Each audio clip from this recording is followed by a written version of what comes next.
everybody has been constantly dumping. It's a very bad blight problem. If one of the kids in the neighborhood was to get hurt, it would be very bad because I have brought it up several times to a couple of people, and I'm just trying to get the house boarded up or tore down. It's bad. It's a corner house. It's right across the street from the park. You can't miss it. And the second thing I want to speak on is a lot of us come down here to learn about city council and what goes on down here. The main thing I have a problem with is I had to ask for a sheet that tells us the dates.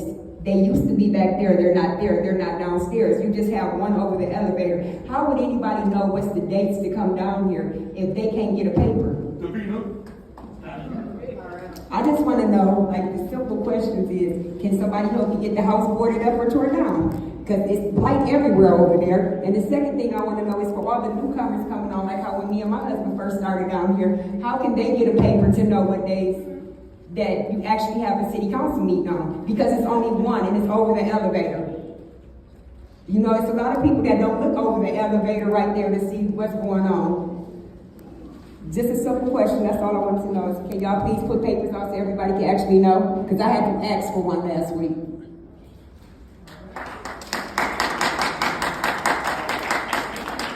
Look at them. They don't never pay nobody no attention. They just be over there in their own room. The next speaker is James Moore. No eye contact to nobody. Oh, whispering, knocking the phone. And then this bitch. James Moore, Second Ward. I hope you all can hear me.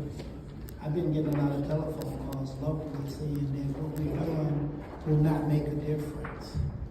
I just want to say back out to those callers, they once said that Jim Crow was a rule. Then they came back and said Jim Crow is the law. Well, Jim Crow got changed. And it was because people stood up to it. They got tired of buying from the back of the restaurant with their money. They got tired of saying white schools and colored schools.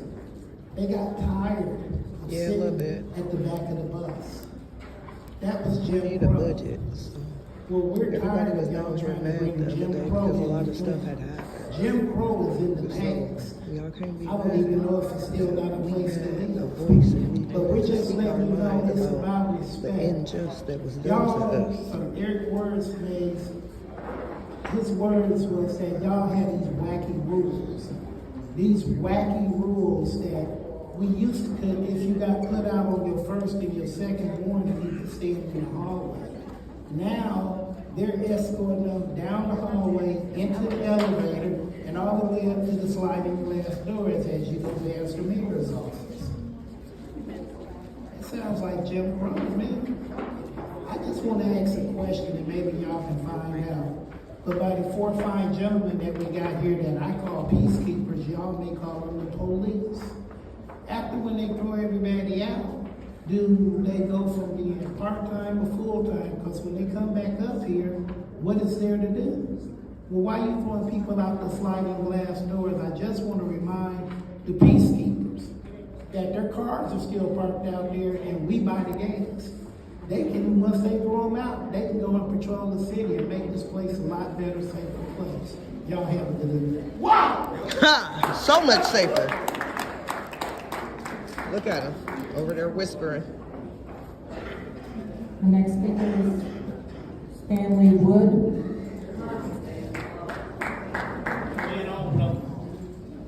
My hero. All right. So I'm sure most of you guys watched the interview with Mayor Sneely and the pulpit pimps. The only thing that was missing was the floor for the money. I was surprised none of you guys were there. That's okay. Councilwoman Shutt, I did exactly what you said the last meeting. Go back and view the video. And the video says you lied. You were out of your seat. You were on the phone. I really didn't say that to you. I got put on my phone when you tried to get them to remove me away from you. So, that being said, your credibility is horrible right now. And it looks like you need to see a doctor. because you got a bad case of live beef.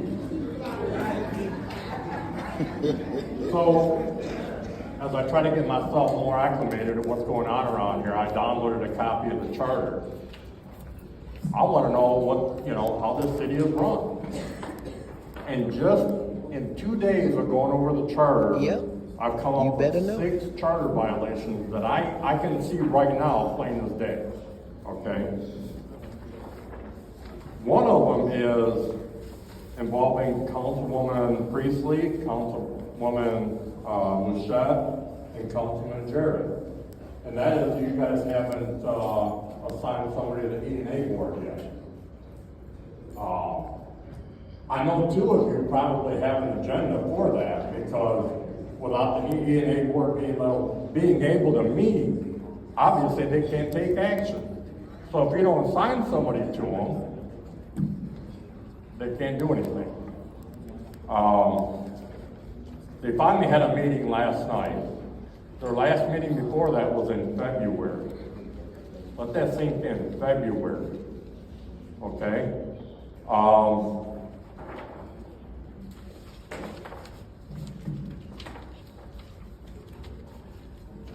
Now, who's in charge of the EA, the Ethics and Accountability Board? Who holds them responsible? I would think it's the city council. I don't know yet. I haven't made it that far. I want to talk about Michael Clack last week. Amen. I guarantee you, Councilwoman Lewis did not say Michael Clack's name. She said the man in the blue shirt. She said it a few times. And Councilwoman Mouchette said, oh, Michael Clack? Okay, there's your first warning. The guy in front of him stood up and said, it was me. But you still gave him a warning, trying to get him out of here, trying to shut him up. And the safety plan, I still ask again, where's the safety plan at?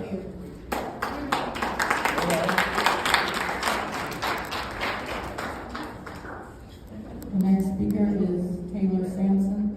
Yes, Taylor. Come on, baby. There's my little hero. She was a fairy. Get it, Taylor. Taylor Sampson, resident of the 8th Ward. I came across this excerpt from the book Let This Radicalize You, and I thought it applied to Flint and also everything we're seeing across the country right now. This chapter is titled, They Will Call You Violent.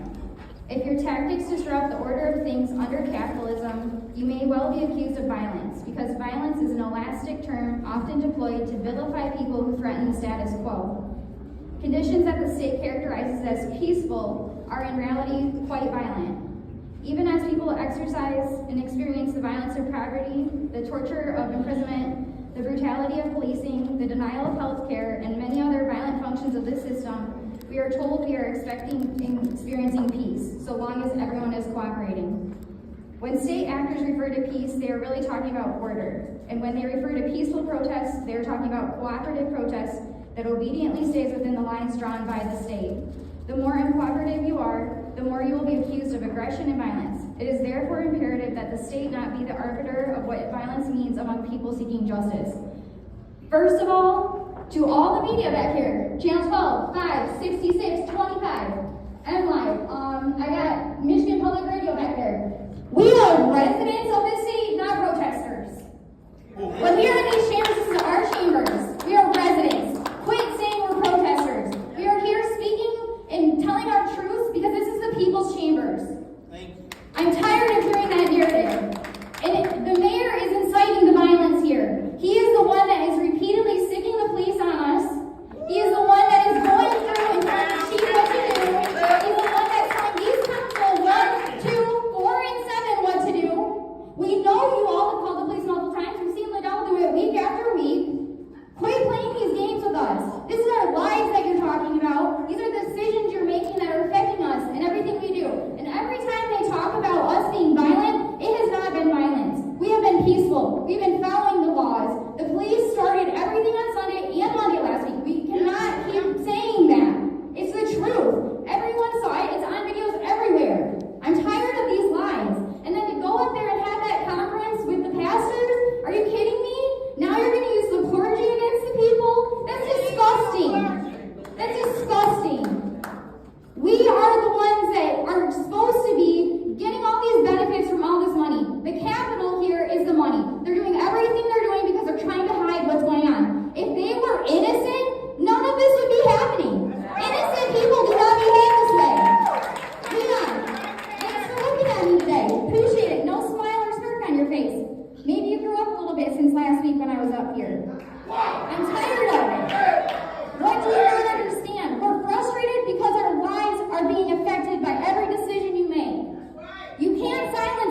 Okay. Sad.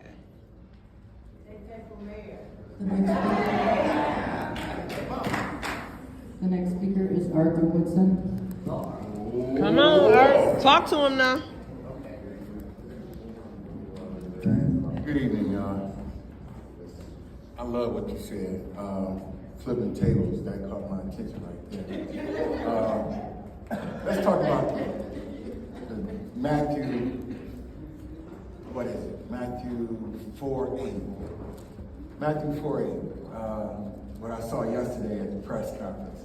I saw the devil tempting the Jesus, representatives of Jesus, the pastors, to go up in the mountain. And what the devil told Jesus was, I will give you the kingdoms of this world if you bow down and worship me. Chris Martin and Pettigrew are some bootlickers.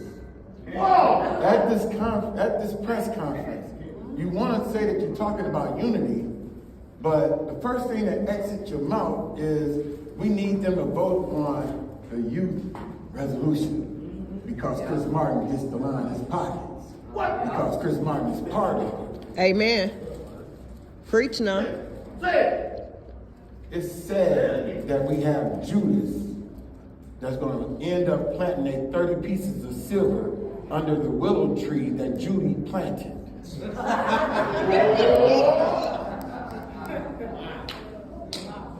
When we speak about council, we have to speak about and put names to it because it's not all council.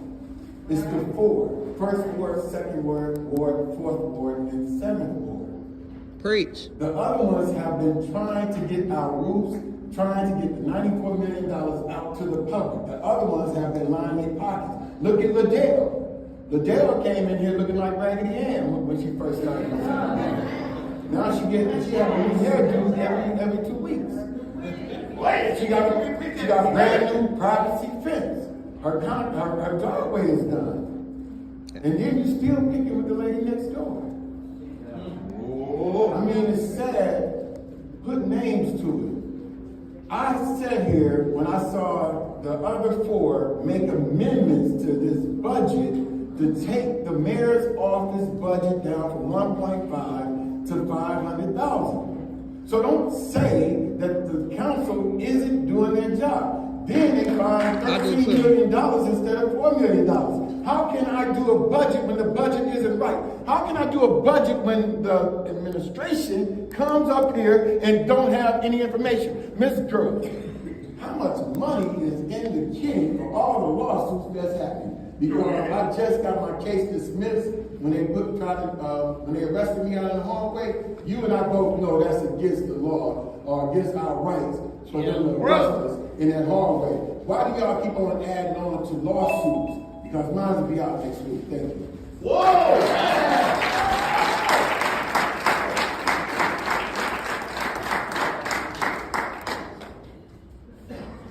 The next speaker is Myra Copening. Oh, here go my little princess. We love you. Come on, little Miss Flint. You got it, baby. Candace, on Monday you said that during the altercation you remained in your seat, ready to do your job. So somebody went back and looked. Is this you, sis? You're in your seat.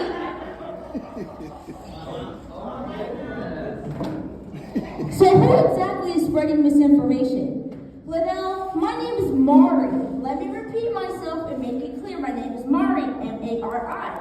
I would appreciate it if you called me Mari next time you want to try to call me out and kick me out of console screaming out Little Miss Flint in that bitter, nasty, condescending tone only proves we both know my nickname holds clout. It's really not a good look kicking minors out of council meetings. I also saw that you're a fan since you follow me on IG.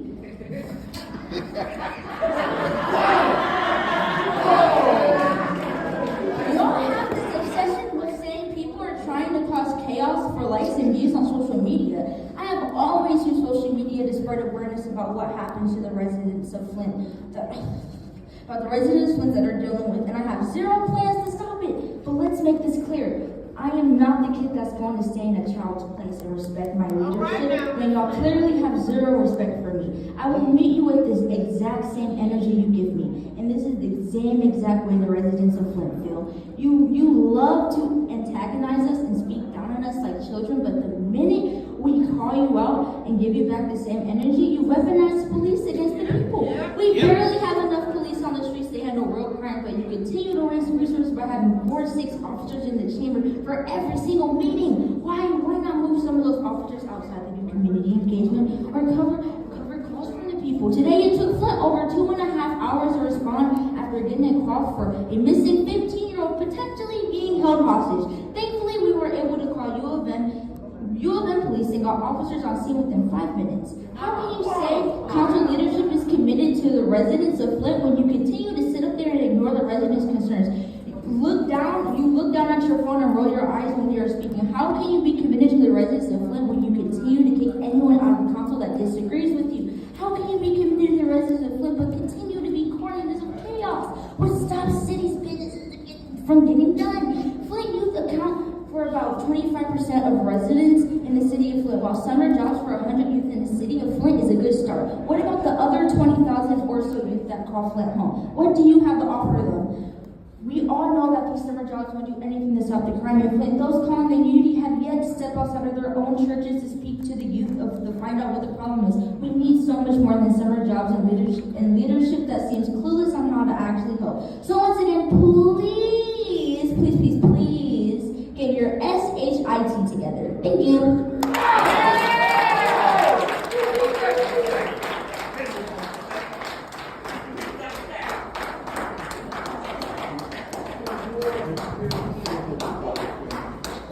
The next speaker is Kaylani Company. Okay, now that's what I'm talking about, the youth My speaking. name is Keelan Copley. I am 12 years old and Mari's little sister. Monday was my very first council meeting, and after seeing how most of you behave like children, I am going to go over some of the main rules we learned way back in elementary school.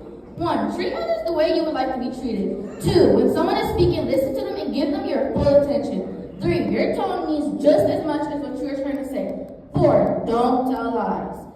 I am a Flint kid that works with my sister to help thousands of Flint kids every single year. The kids here in Flint are strong, but have been through so much trauma between the water crisis, the pandemic, and the crime that is out of control in our community.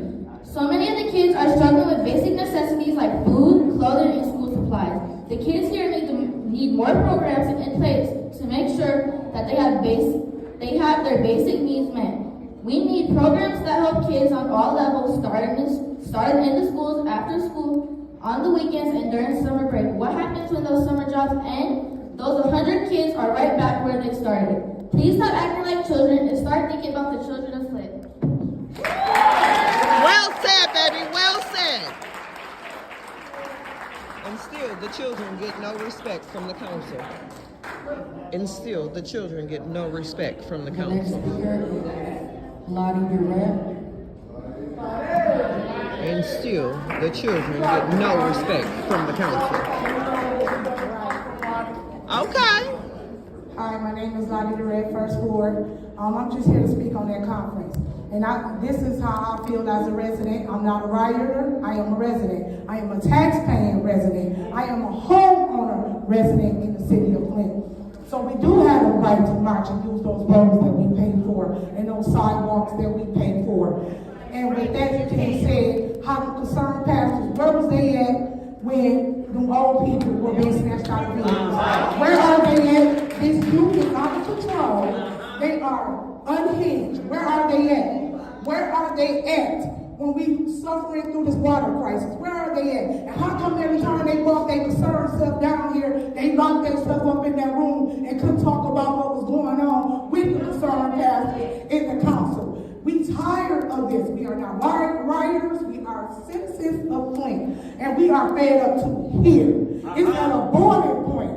I'm just looking at my family, myself, have lost 6 family members probably in the last 3 years to gun violence, young and to like from ages 13 to like 25. That 10-year-old girl that got shot around that corner, that was my cousin. Not only after she got shot, but her cousin got killed. Y'all don't understand because y'all is not living it. Them pastors do not live here. Quit bringing in people that don't sleep at night and don't hear bullets flying over their head. Don't get down at night. I'm sick of the mess that's going on. I've been staying at home because I couldn't be here. I'm just asking, where's these concerned pastors with these mothers who worried about the autopsies of their babies and police reports? Where are these concerned pastors? Where are they now? Why haven't they been here to stand up with us? Where's the concerned mayor? A summer job is not going to stop the violence in this city. Just like they going to come down and have the nerve to stand up and tell us about a back to the bricks. Don't nobody care about back to the bricks. I deserve to sleep at night and have these little ruffians put in bed by 9 and 10 o'clock, whatever you have downtown, doing back to the bricks. Why ain't that for the city, period? You got these little hooligans running around in masks, pull them over. They act like they scared of you. They're gonna go after the rich citizens and let these little punks run down and hide in the corners. They running around here ruthless. If you gonna be all aggressive, I'm with it. When you see them walking around with a mask on, pull them over, hitch them up, jerk them by the collar. Because I'm sick, I can't sleep at night. Turn the lights on. Do you understand what I'm saying? Put some lights on. That's right, because it's dark in our neighborhood. I'm just sick of all that's going on. I don't care about your budget. We in the same crappy mess that the state left us in. We don't care if the state take over. We already in a dire situation. We already on our knuckles. They already bleeding. We don't care. I'm telling y'all, I would rather see the city burn before that budget get back. All right. Tell them good.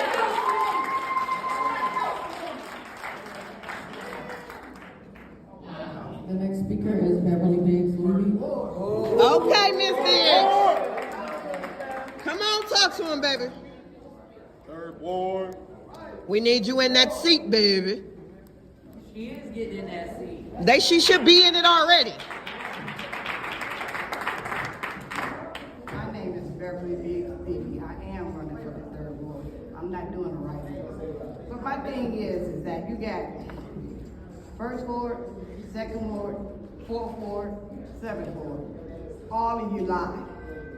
Then you want to do a write-in person. If I'm not mistaken, Jared, didn't I show you this picture? You and Leon about Saginaw and Philadelphia. Why Miss Wright think she cleaned that up? No, she didn't. Mr. Brown cleaned that up. Ooh. And I spoke to him. He went and swept up the glass, and the land bank did the wood. She ain't cleaned up nothing. So if you get another person in that third ward seat, back here, she's gonna be a liar just like you are. We need to stop this lying and get on board. The balance of the budget, it ain't no budget. It ain't balanced. And you foreknow it ain't balanced. Judy, you say you finance, and you hadn't looked at the paperwork in 4 months. Ain't nothing finance about you. You're a liar. At all. At all. You guys gonna have to wake up, smell the coffee, because it's stinking, and I don't drink coffee. We got these preachers, you call it preachers out. Where is the preachers when we need them? I remember a time when we had Metropolitan Pastor Horner, you had Bishop Otis Floyd, you had Granville Smith, you had Foss Avenue, Aldrich. They would have came up here and turned this council out. You know it, we know it. And if you ain't lived long enough, you don't know it. But if you ain't lived here long enough, you don't know it. There's never would have been a time that this stuff that's going on right here, pulling people out of their cars, almost ran his foot over. He ain't even right. I have to take him to a psychiatrist. I never had to take my husband to a doctor, psychiatrist, or anything. Now he's saying everybody.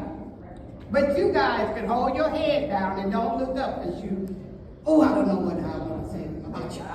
Mercy on you. Your souls are no good. And like I said, Leon, I'm sorry for your grandmother. I pray for your family. But you know what? I pray for all you sick folk. All four of you are sick. And I ain't ashamed to say it. But God bless all of y'all. And you're going to wake up one day. Have a blessed day.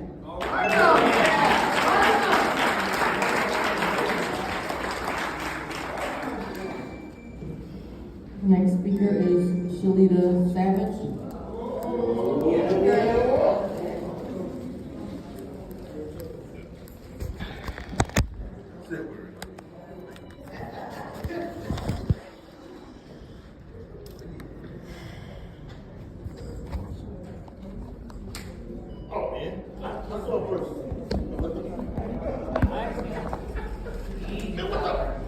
How y'all doing? Last time y'all seen me, my name is Shalita Janae Savage. I am part of the 3rd Ward.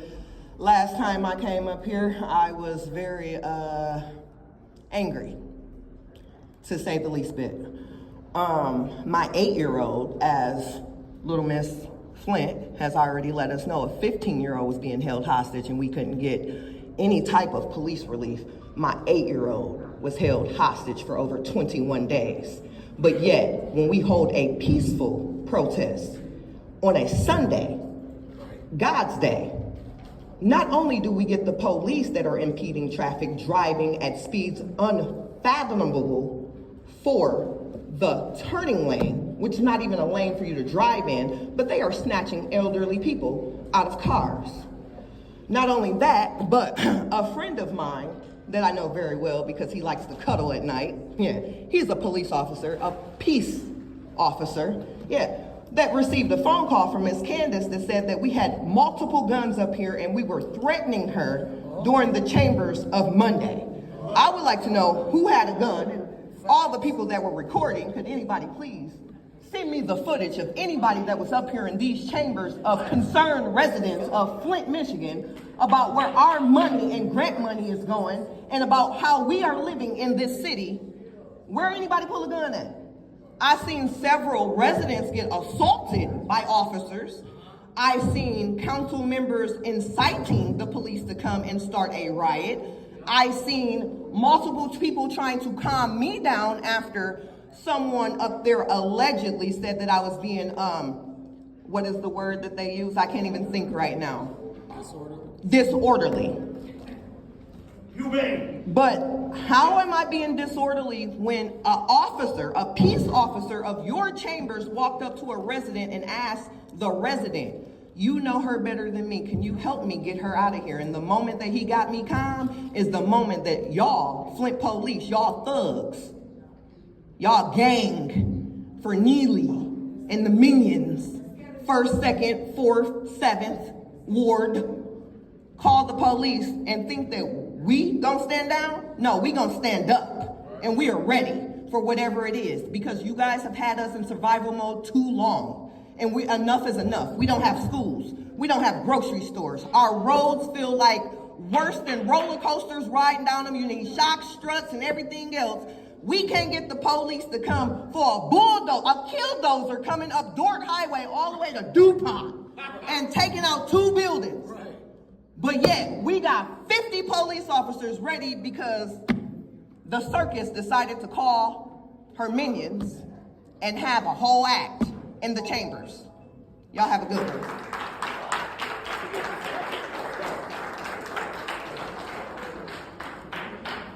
The next speaker is LaShawn Johnson.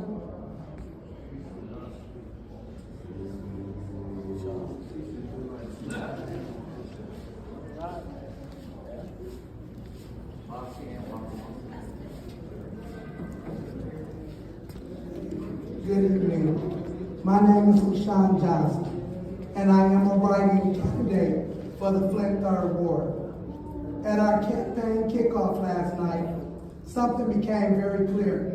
People in the 3rd Ward are ready for a change, and that change starts with value. So over the next few weeks, I will be talking about 3 values that can guide my campaign, my life: service, integrity, and community.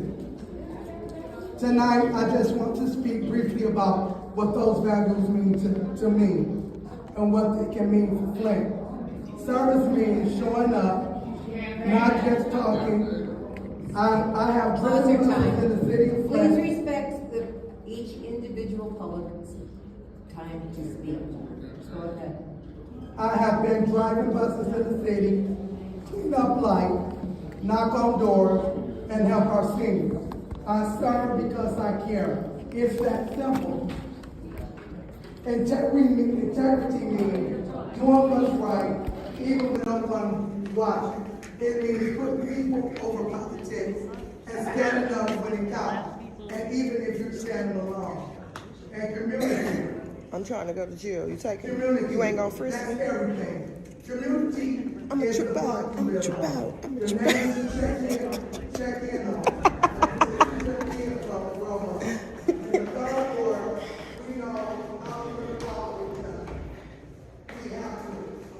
Where is the girls' bathroom? Excuse me.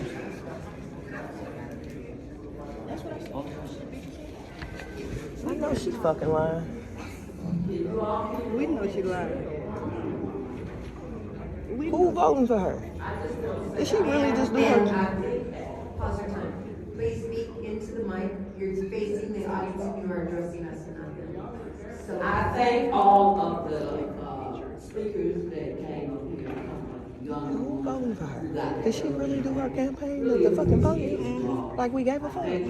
Oh, okay. Do I need to tell her we don't give a fuck as a whole entity? Okay, I will. I'll tell her. Please don't waste your time. Get the fuck on. You were resident of third ward. And the only reason why I became one is so I could vote for my auntie. I intentionally bought an abandoned house in the 3rd Ward for $500.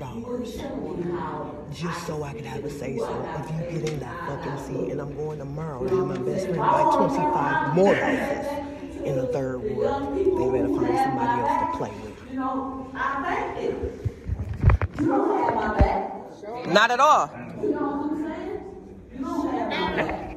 And the reason why I said that is because I had a story of one time that this guy came up to me, to think, you know. You're my hero. He said something so powerful. This is my hero, y'all. That's Jedediah, if y'all don't know. That's the man who originally brought the casket to Flint. I got your back.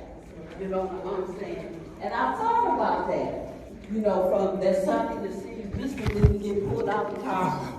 You know what I'm saying? But they're like grandchildren crying, you know, scared to death. You know what I'm saying? I just say thank you. Thank you all. Young people, thank you. Thank you. You know what I'm saying? Thank you. You know, that's all I gotta say.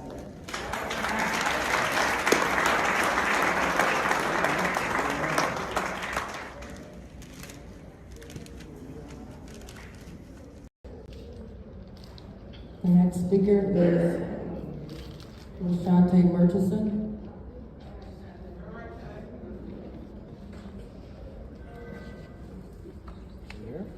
No, she's not. Lashante Murchison. She's not here. I don't see her, and she's not in the back.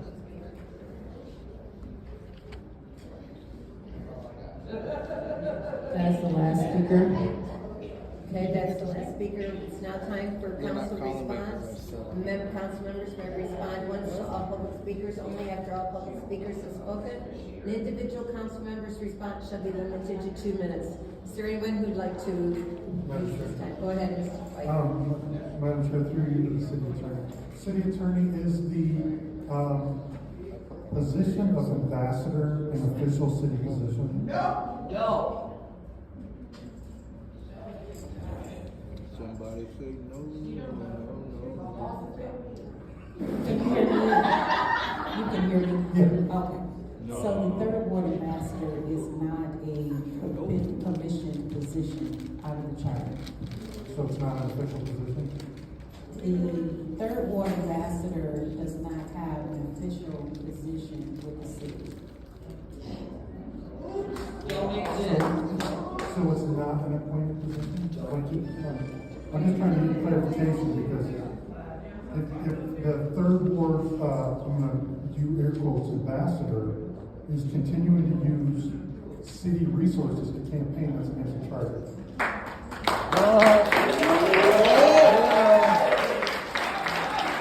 Get him, Dennis. So is the ambassador position an illegal position?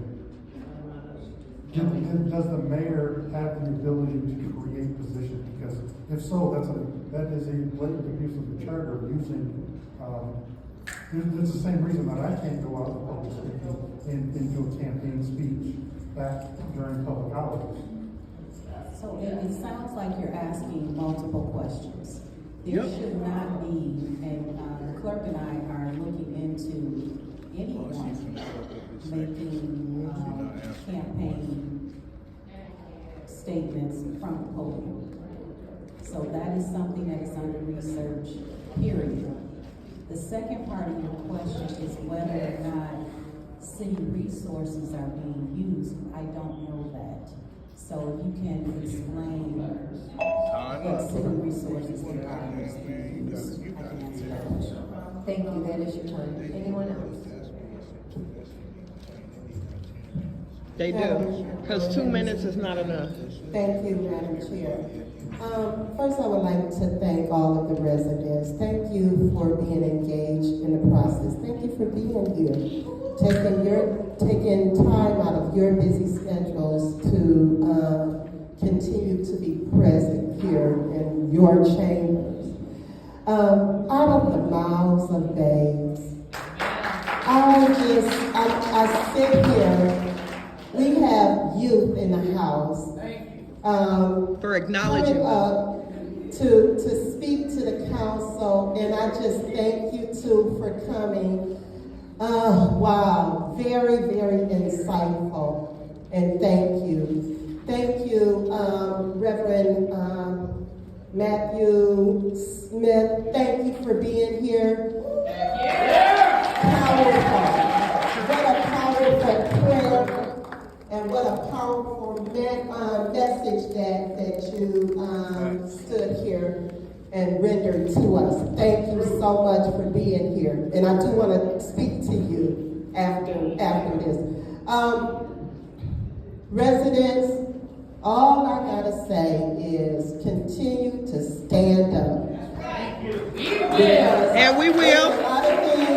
There's a lot of things going on in this city.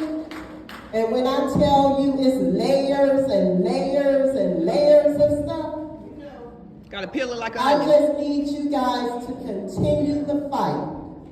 Continue the fight. And remember, this is your chamber. Do not be afraid to come in here and voice your opinions, your concerns, and your issues at that podium there. Thank you. Thank you.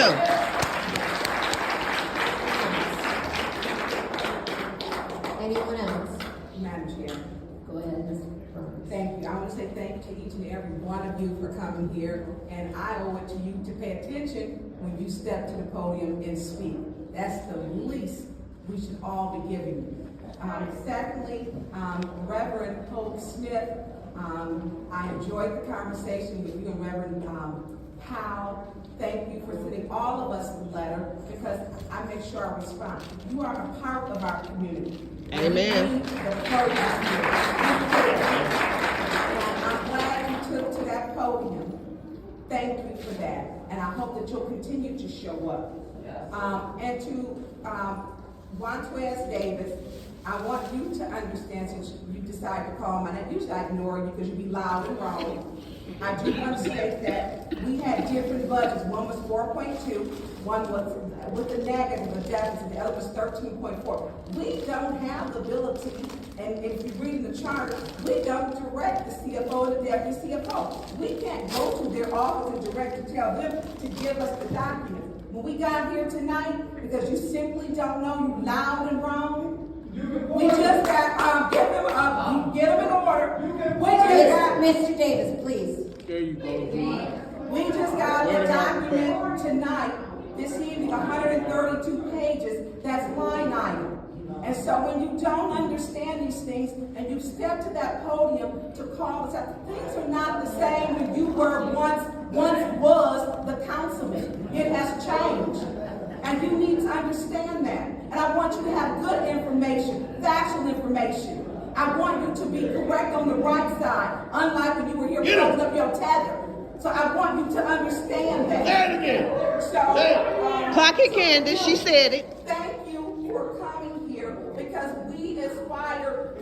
You Yeah, give clock us it. energy, and I appreciate that because it takes courage to step to that podium with your truth. Thank you. And you can clock that. Anyone else? Thank you, Madam Chair. First I would start by saying thank you, former Councilman Juan Davis, because you brought up an important point. Our job is the budget, and we should have all suggestions submitted so the audience can see and we have something to work on. It's not fair to say that we have an issue with the budget and not have appropriate recommendations. So I definitely understand that. So thanks for highlighting that, because it's one of the three things that we have to do. The first thing is our budgets, ordinances, and advocating for residents. So those are the three things that we are commissioned to do. So hopefully tonight, we'll be able to fulfill that part. Next, Ms. Lloyd, Ward 2 is my district, so I've never heard of this issue. So I will be sure to look into it. Next, Mr. Wood, thank you so much for being engaged and taking the time to take a look at the charter. It's important for us to follow the charter and the rules. So continue to call out where you see gaps. That's your job. That's our job to uphold it. Thank you for that. And then you also spoke about the public safety plan. You can feel free to reach out to me and I'll provide that for you. Okay? And then we also have Ms. Lee. I understand that you are a candidate for the seat, so I would encourage you to submit your changes, because if this is going to be your future seat, we encourage you to get involved in the process, because this is the process. So again, and thank you, Mr. Woodson, for continuing to point out my driveway, my fence, and everything else. That's very stalkerific, but that's what you do. So thank you so much. Thank you. Not stalkerific, not the person that called the police. Yeah, I would like to once again reiterate, when y'all pull up the video, instead of trying to find still photos that work for your narrative, I have no reason to call the police. The police were already here. You even showed a picture that testified against what you were saying. The police were already fully in front of me on that picture. So, like I said, did call them, didn't have a reason to call them. If I wanted to call them, and I did call them, I would say I called them. I had no reason to call them because they were already here. Another thing, I want to highlight the fact that earlier today we had an opportunity to go to the chamber luncheon, and there was a contest that happened there where several entrepreneurs, local entrepreneurs, received funding for some of the work that they're doing here in Flint. So congratulations to Mr. Roy Stevens, because I believe he was the winner of the $5,000 reward, so that he could continue providing safe, healthy food choices and continue teaching youth how to garden and do things that will continue to give them access to healthy food options. And finally, you tell that officer that said I said that to come forward. I will. No problem, then we'll all be all good. Just like I said, no reason to call the police. You called his personal phone. And you all are ready, this is not a back and forth. And when you all are ready to watch that full video, post that full video online, then we can have a conversation. But until then, as I said, I did not call the police, had no reason to. When all of that stuff happened, I was sitting in my seat. Sitting right in my seat. So all you have to do is look at the video, it doesn't matter. Madam Chair. You got us. Yes. Everybody got us. Nobody said that. I was just going to address it when you said Madam Chair. Number one, ma'am in the front row, you cannot hold that like that. You must take it off, or you must go in the back. As per resolution that we passed. Okay, I got you. Don't worry. Okay. And number two, please be respectful. I'm going to start giving out warning shortly. If you guys cannot be respectful of our time and of our addressing your concerns. Go ahead, you've got 7 seconds. Well, I had 20 when I said. Oh, okay, go ahead and go back to 22. And go back to 22. Now I'm about to put it on the tripod. I know you are. That's what I wanted you to get. I'm gonna ask if it's under threat of arrest, and I'm gonna get another fucking. Oh, thank you very much. And so, again, congratulations to everyone that participated in the contest at the Chamber Luncheon. And again, congratulations to Roy Stevens, and I believe his program is called Dreams. Thank you, Madam Chair. Thank you. Anyone else? Anyone else? Is this a racist thing? Seeing none, I'm going to take my time. Mr. Davis, in order for someone to be able to do a budget, they must be present during budget hearings. And this report that they say they just got today, if they had been at every budget hearing, they would have had this because it was given to us for every department during every budget hearing. This exact same report. For the person who wanted to know how to find out when city council meetings are, they're posted online under City of Flint. Go under the government, city council page, and the listing of all the meetings and committees are there. Also, Rule 29.2, if a member of the public wishes to address the city council or its committees, they may do so during the time designated for public comment. That means addressing us, not the public. I think that's everything I needed to say. So we're going on to that inset. We now have a 30-minute meeting presentation by our Finance Department Chair, Philip Moore.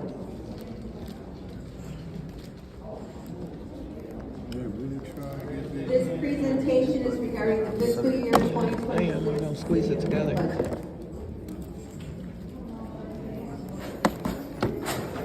Madam Chair, is this different than the original one that he gave? Speak English. So he's got more information to present to us this evening. Okay. This presentation was after the request by myself, our city clerk, our city attorney. So this wasn't at the budget hearings? This presentation was not at the budget hearings. Okay, just want to make that clear. This is an explanation.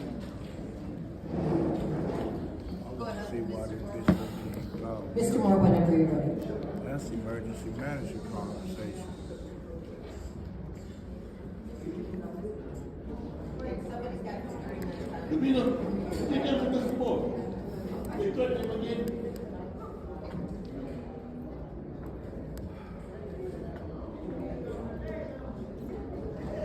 Mr. Moore, can you indicate if there's new information under each slide that? Yes. Thank you. Okay. The first slide shows the requested budgets from prior years, the last 7 years, of revenues and expenditures. The blue line shows the revenues forecast, and the orange line shows the appropriations or expenditures that were forecast. And as you'll see that over the last 7 years, the revenues have always been less than the expenditures, and that's because of the way the city budgets their personnel costs. They assume that they budget for all the employees to be there from first day to the last day, and we know that's not going to be the case. We budget for 600 positions, and we have about 515 employees. That results in a savings to the city. And you'll notice that the last couple of years, we've had reduce the gap. We're trying to make it a little bit smaller. There are some issues that when you prepare a budget, you base the budget on what information you know at the time. The budget was submitted on March 3rd, and there was a lot of information that we know today that we did not know on March 3rd because it just wasn't available.